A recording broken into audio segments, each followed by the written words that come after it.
Hey, hello everyone. Welcome to the three tools of a life-giving education.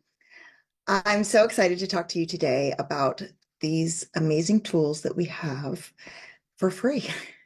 Charlotte Mason said, education is an atmosphere and a discipline in a life.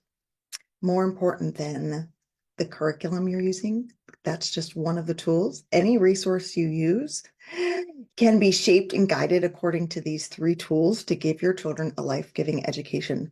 Before we dive into today's talk, I just want to introduce myself. I'm Julie Ross. I'm the creator of the Charlotte Mason curriculum, A Gentle Feast. I'm a homeschool veteran of over 20 years. I have five kiddos.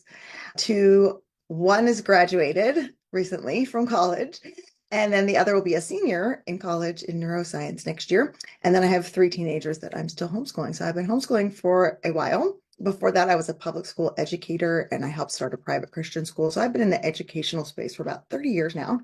And I'm also a certified Christian life coach. So I'm going to bring in all my experience as a teacher, as a homeschool mom, as a coach, and bring that all in and hopefully give you a really practical look at how these three tools can help transform your homeschool. So let's start off with the first one.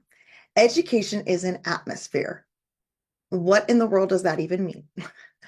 That seems so bizarre. Atmosphere? What does it have to do? How is that a tool to help guide our education? I would say this is, in fact, one of the most, if not the most important tool.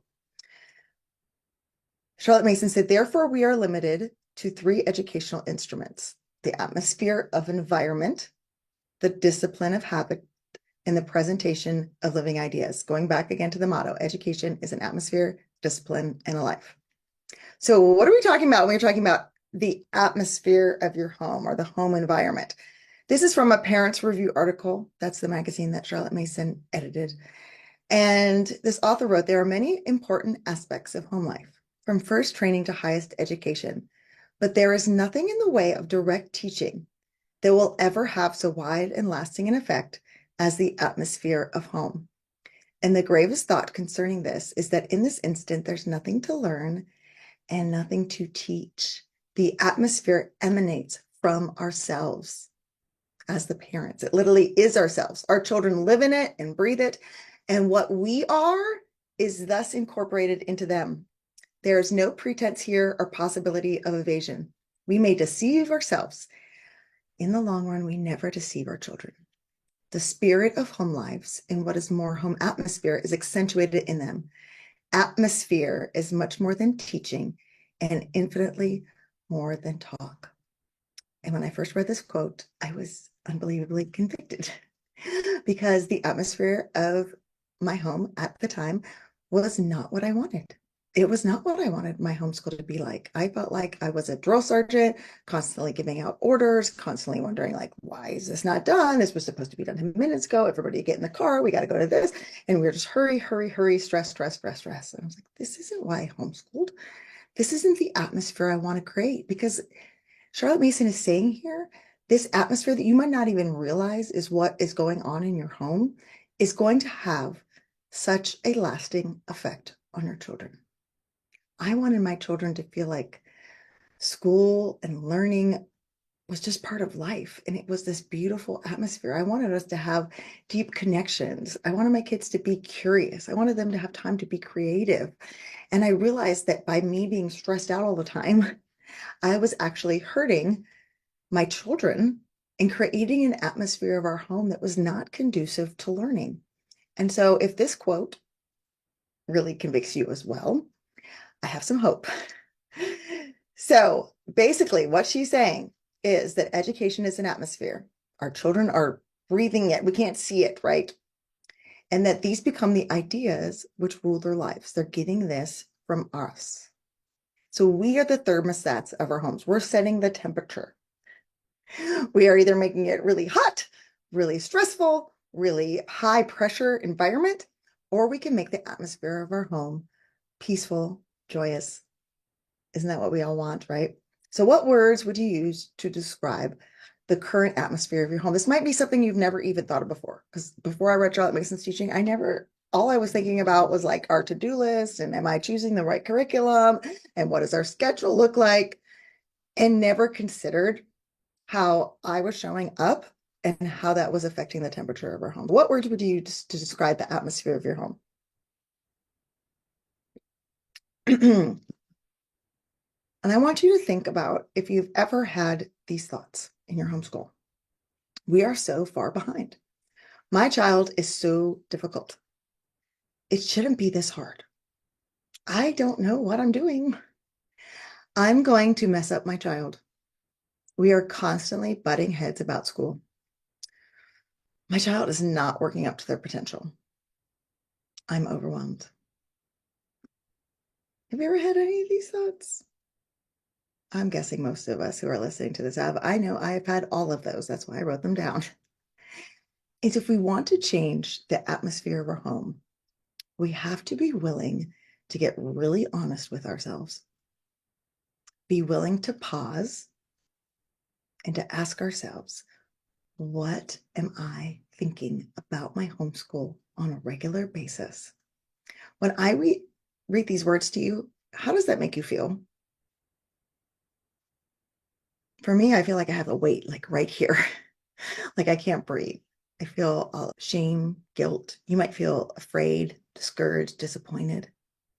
And when we have these feelings, which are coming from what we're continually telling ourselves, our continual thoughts and stories, and we have these feelings, it affects the way that we show up. And we're not showing up as our most calm, peaceful, loving selves.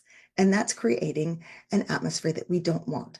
So in order to create the atmosphere that we do want, we have to look at taking our thoughts captive and by telling ourselves a different story. Charlotte Mason put it this way: let not the nervous, anxious, worried mother think this easy, happy relation with her children is for her.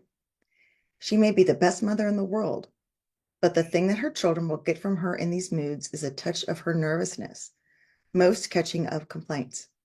She will find them fractious, rebellious, unmanageable, and will be slow to realize that it is her fault, not the fault of her act, but of her state. So not the fault of the actions, even though those do have such a great effect, but it's coming from your state, your thoughts. What are you feeling on a regular basis? And are your children catching that? I used to think my children complain all the time. And then I realized, oh, I'm the one complaining all the time. Why is it taking you so long to do that? That should have been finished already. I can't believe you don't understand that. Why am I always having to come back up after you and clean up? And then I wondered why they had bad attitudes, right? I had to turn the mirror around and look at myself and say, what am I producing in this atmosphere? How am I showing up? And like I said, we can focus on our actions and be like, I just need to respond in anger less. I just need to respond with a more gentle voice. Yes, that's all true. But we can't just will ourselves to change our action without changing our state, without changing the thoughts that we're thinking on a regular basis. So change your thoughts and change the atmosphere of your home. It sounds easier.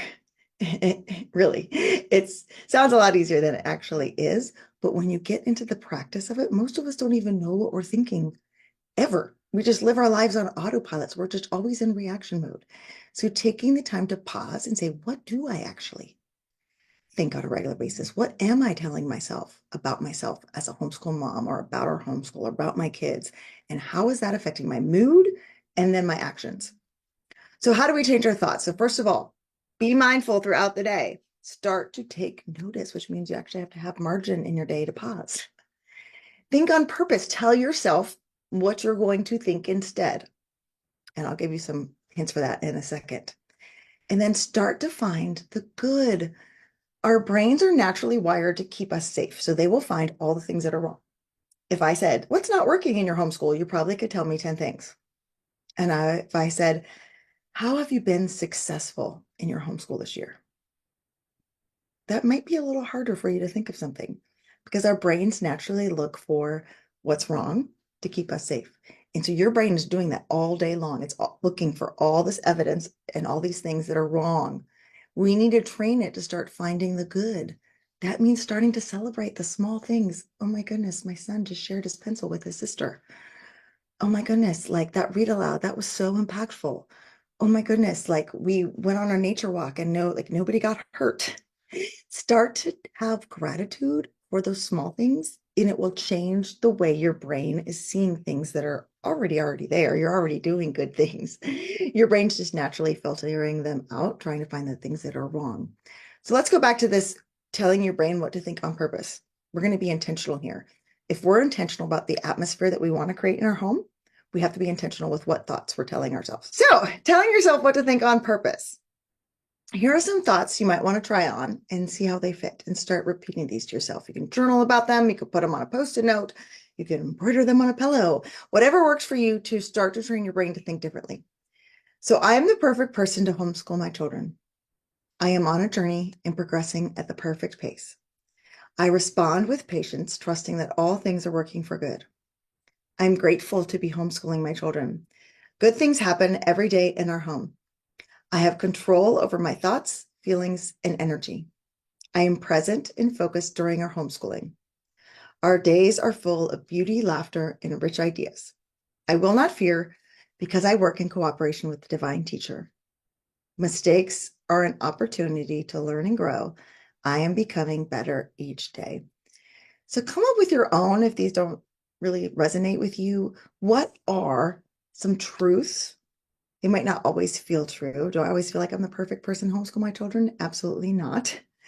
But is that true? Yes. Write those things down and start to tell yourself these stories instead. Start to change your thoughts and see if that affects the atmosphere of your home and what you are working on. Work on yourself, put on your own oxygen mask, train your brain to start to think differently so that you can show up as your highest, most loving, most calm, most peaceful, most engaged, most curious, most playful self, and see how that changes the atmosphere of your home. All right, moving on, Charlotte Mason said education is a discipline. By education as a discipline, we mean the discipline of habits, definitely formed and thoughtfully, whether habits of mind or body. So the word discipline, you might think of something else, but what Charlotte Mason is referring to are the habits. We have to discipline ourselves to do things on a regular basis. The more we do something, the more neural pathways it makes in our brains, and then it becomes a habit. It's not something we have to think about. One of the habits that's really important to foster, is the habit of attention. Charlotte Mason talks about how important that is. We need to have the habit of attention so that we can be focused and really engaged on what we're learning.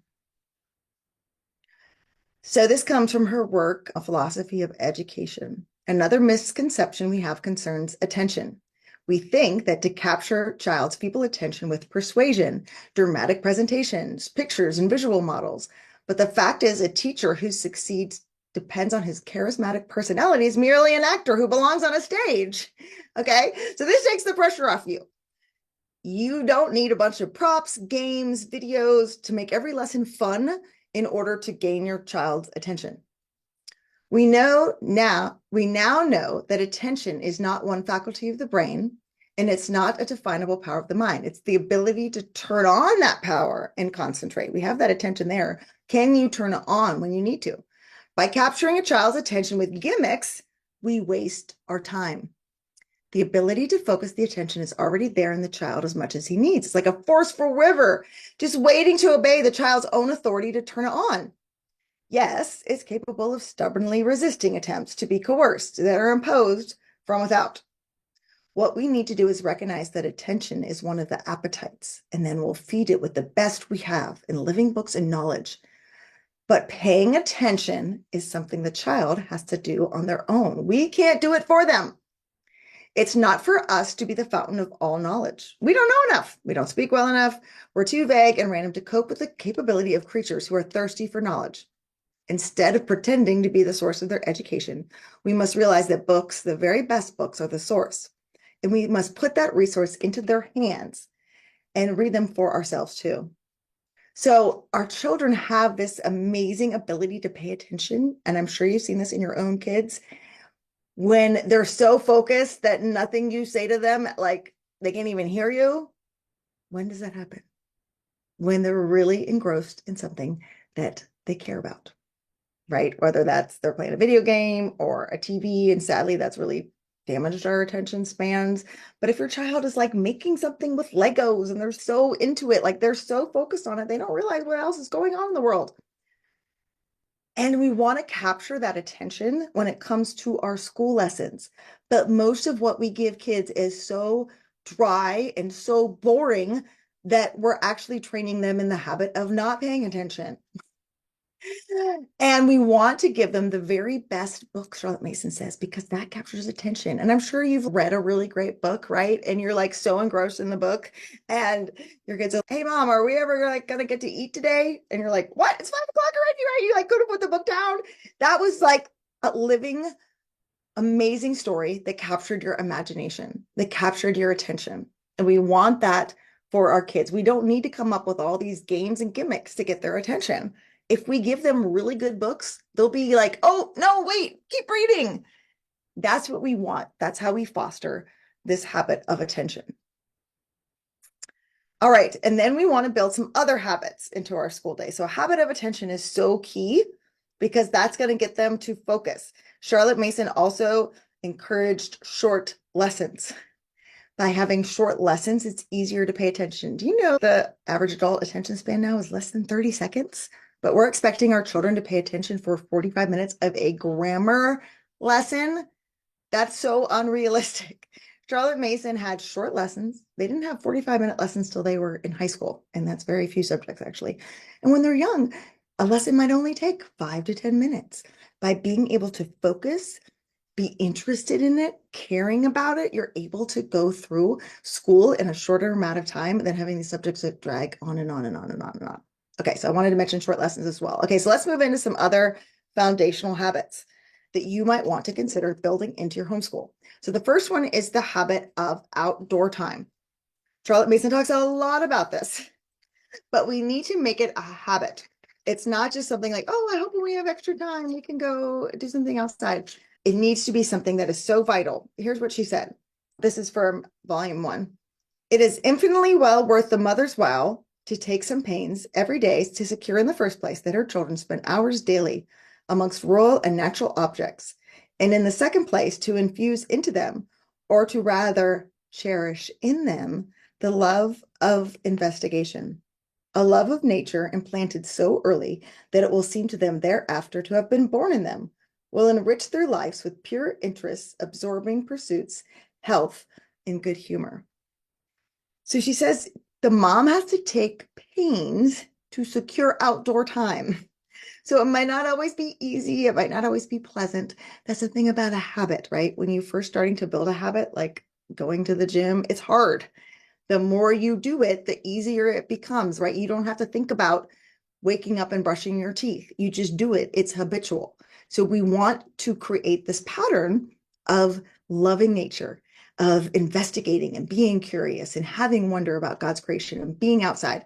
And so we build that habit again over time. So at first it might be a little painful, but eventually it will build this love of nature within your children. So looking at how can you make this a habit in your day, in your week, so that it's something that starts to happen naturally and it's not so hard to get outside. Another habit is having routines. So in the book For the Children's Sake, which if you have not read this and you're interested at all in Charlotte Mason, this is my go-to book. You must try this one. She says, routines form habits. So if you want to have good habits, you need to add routines into your homeschool day. She says, take the area of human relationships. Routines do not make the relationship, but they are the frame upon which we hang our experiences. Some families do not have a routine of eating meals together anymore. Any time goes for snacking. People rush about at 1,000 activities, any one of which could be good, but what is the sum total? Without the priority of a framework, nothing much happens. Few conversations, little time of togetherness. A family decides to read a book together whenever there's time. But invariably, there's no time. It is essential to have these basic routines. Children love routines. It frees their attention, again, this habit of attention, for the activity at hand. Later on, other routines help the child along. When planning routines, priority must be given to the most important things. The person matters. Whether it be child, husband, wife, or friend, we all need time to talk, read, relax, and work together. Our relationship with God matters. Where is the time to be found for that? I am a part of his creation. Where will I have time to get out and enjoy nature? Again, that other habit of being outside. There's too much work to be done, and I am finite. I need to accept that reality and plan the time and priorities carefully. So when you are planning out your school year, think about what are the priorities for you? Do you want to build in these habits of being outside, of reading together, of spending time in God's word? Make it a routine. The more you do something, the stronger that habit will become and the easier it will be to make that happen. So as you're planning out your school day, what are the routines that can make these habits form more easily into your day? And you're not always having to make a million decisions all day about, do we do this next? Do we do that? Do we decide to go here? Do we do this? By having these routines, it eliminates a lot of that decision fatigue, which will be so helpful. And the next one is the habit of solitude, which might be something you have not thought of. And I think it's really interesting. I'm going to have to put my glasses on here because I have this quote on my phone and it's really hard to read. Bear with me 1 second here. All right. For the right use of programs, that's Charlotte Mason's programs, 2 things are necessary: solitude and independence. Okay. For the right use of the programs, 2 things are necessary: solitude and independence. Children must have these. Nursery children come off fairly well in these respects. They get time where they can wander and dream alone in the garden. But this happy state ends where schoolroom life begins. Lessons, walk, and lessons again, always in company, always having something that must be done now.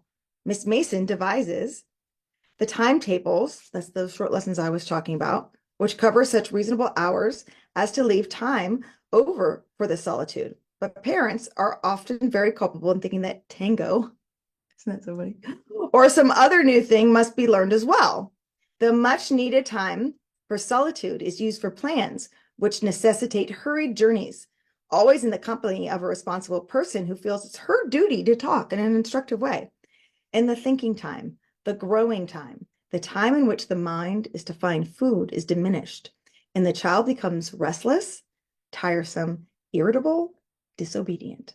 Everything that a child who is reputed to be difficult can be. The parents marvel and say, but we are giving him the best education that can be procured. We are neglecting no opportunities. Kind, generous parents, you are giving your child every opportunity but one, and that is self-development.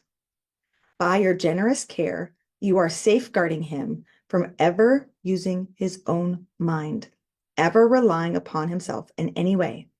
The child who at first found inference irksome later depends on it so much that he is unable to work without the constant prodding of a mentor.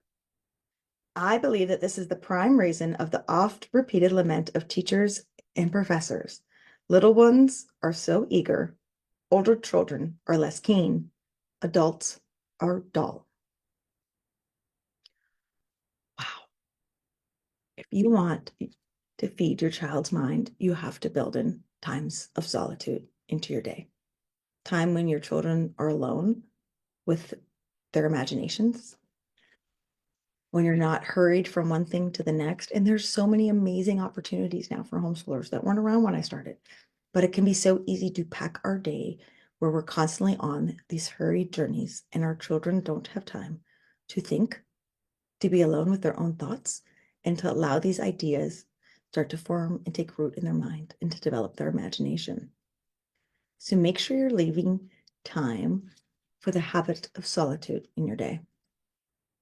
So here are some questions to consider when it comes to building good habits into your homeschool.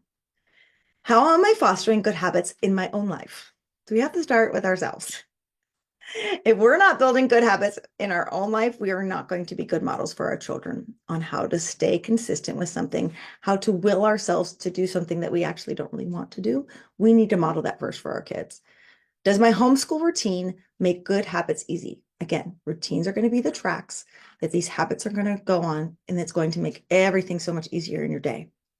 And what's one habit that would bring more ease to our homeschool day? What's one thing you could start, maybe even this summer,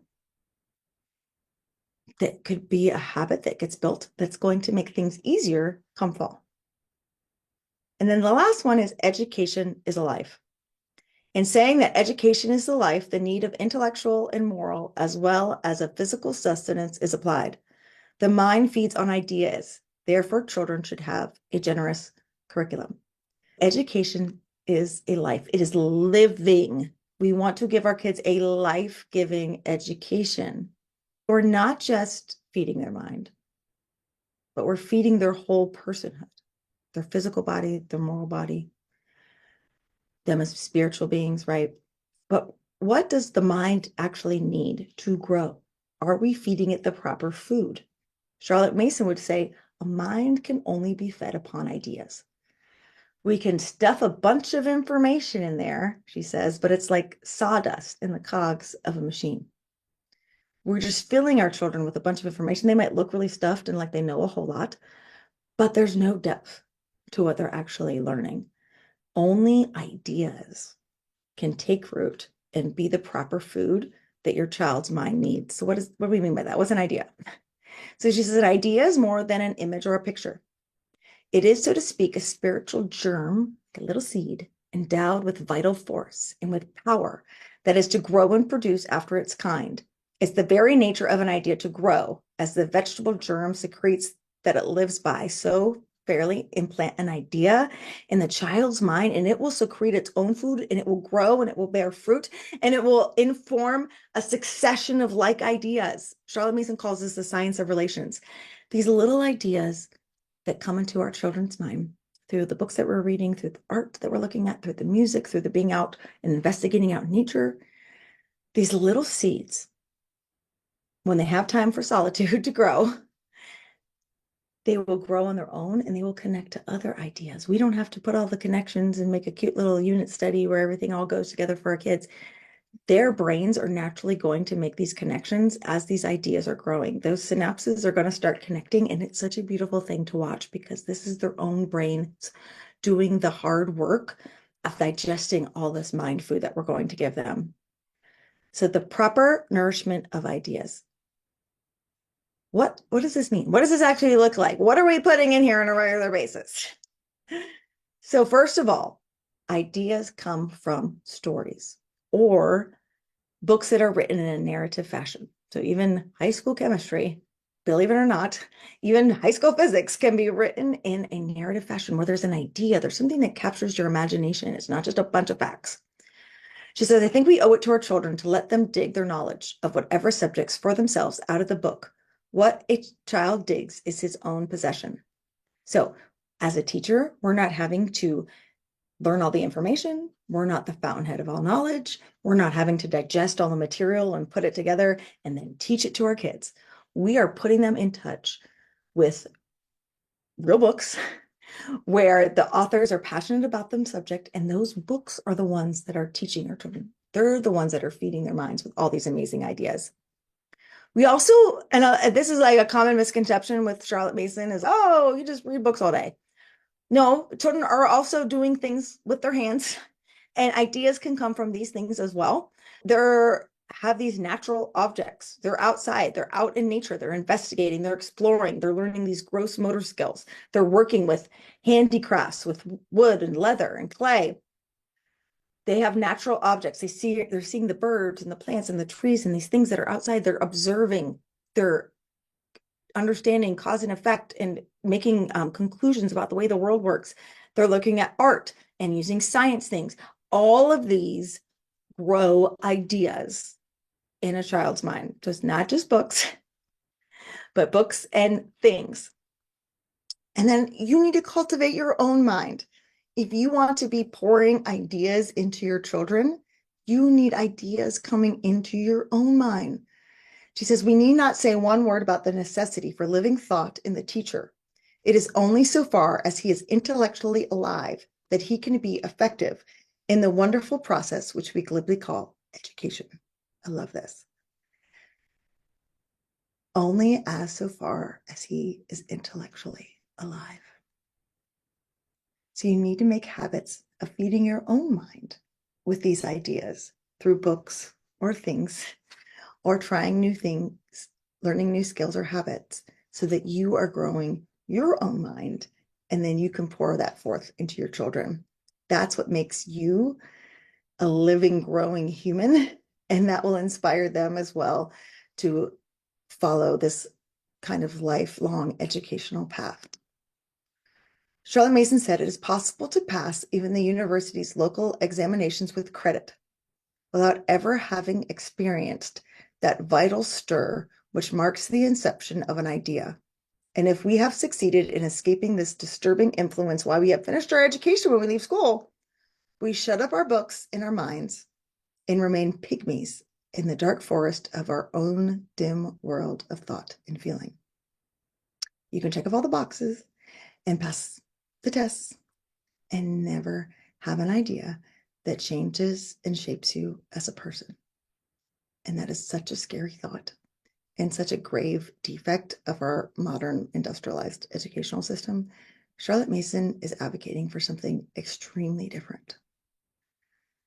By having the atmosphere be one that fosters connection and creativity and curiosity, by having routines and habits that make learning possible, by having living ideas coming through books and things, your children will constantly have these seeds of ideas planted into their minds that will grow and shape them as full people who, as Charlotte Mason uses this word I love so much, become magnanimous citizens. She says, how large is the room upon which their feet are set? And you get to have the amazing opportunity to use those three tools to provide your child with an amazingly large room full of beautiful, rich, good and true ideas. If you want to get started using these tools and you're like, I have no idea how to even start, and you want to bring some truth, goodness, and beauty into your homeschool day, I have a free morning time packet. All you have to do is scan that QR code. It's called Times of Togetherness, and there's some other fun activities in there as well to help your family develop the habit in the culture of coming together and looking at scripture, listening to hymns, looking at beautiful art and poetry to grow that goodness in your hearts and minds and to fill yourself with these living ideas. So if you want to grab that, you can grab that there. I would also love to connect with you. My curriculum, A Gentle Feast, can be found at gentlefeast.com. I also have a podcast where I encourage modern homeschool moms to create a life in homeschool they love. It's called The Feast Life. You can find it on all the podcast platforms. And then we also have a free Facebook group. If you'd like to join and just learn some more about this philosophy, connect with other like-minded moms. It's a really great, wonderful group of moms in that Facebook community called the Feast Life Community. Just search for that on Facebook and you will find us. So thank you so much for listening. I hope this is helpful. I hope you'll be able to look at your homeschool for next school year and say, what kind of atmosphere am I creating? How can I use this tool of habits to make our days smoother and easier? And then what living ideas are coming forth from what I'm choosing to use in our homeschool? And am I feeding my children with the kind of rich ideas that their minds actually need to grow upon? So thank you so much for listening. I really appreciate it.